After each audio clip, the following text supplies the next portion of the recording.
So his question is based on verse number 66 of chapter 15 Surah Al-Hijr.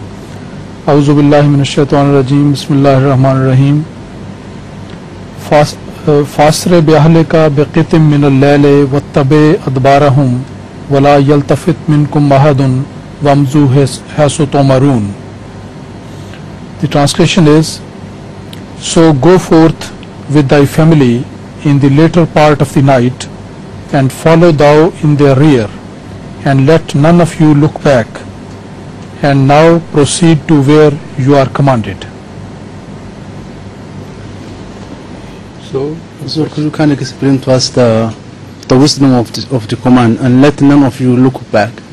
What is the wisdom of this command? What is the wisdom of the command not to look back? This is in fact a phrase. Don't look back.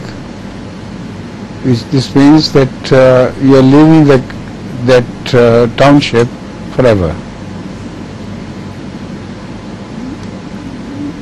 This is a phrase which is found in every language. Things are past, finished. Forget about them. Don't feel sad about what you are leaving behind. God has better things for you ahead. Right?